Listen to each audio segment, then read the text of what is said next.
another lesson from history. In fact, this is a whole history book. It's an interesting book called The Pilgrim Church by E.H. Broadbent. It's interesting because it's not the official Catholic history of the Church.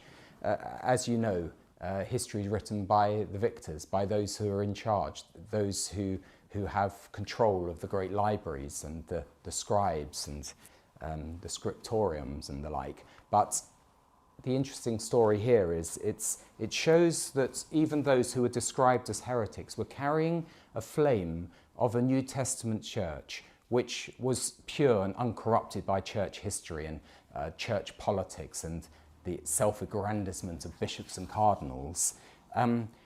It describes the Bogumils, and I wanted to just look at them, and we'll look at many other communities through the years. But the Bogumils were a Christian community, means friends of God. They were there in what was then a Christian country, which today we call Bosnia, and everyone today thinks, well, Bosnia is Muslim. How did it come to be Muslim?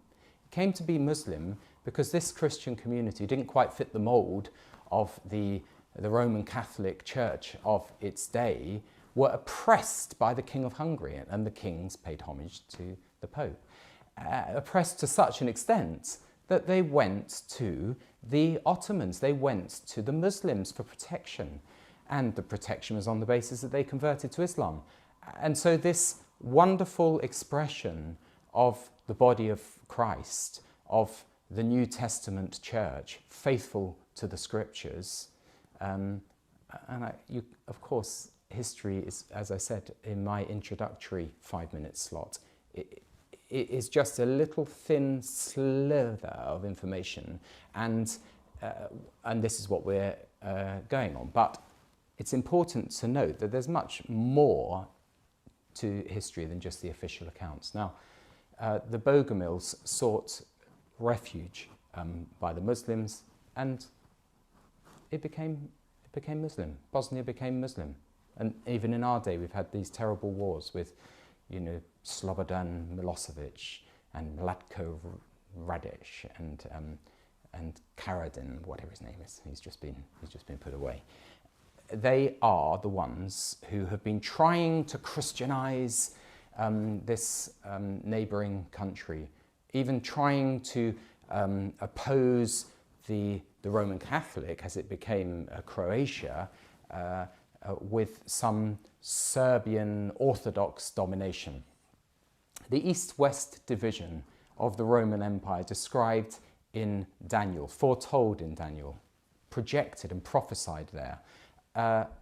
We've seen evidence of it in our day, the Eastern Orthodox and Western Christendom. Much could be said about this. Of course, it was right there in Europe, in our day. After the terrible atrocities of the Second World War, we had mass executions, mass graves. Srebrenica, just outside. We had bombing of beautiful cities. The lesson of history is this. If Christians, so-called, are going to fight Christians, who are going to redefine Christians, it goes right back to the days of the Byzantines, when they ostracized the Syriacs and the Chals, I can't remember what they are,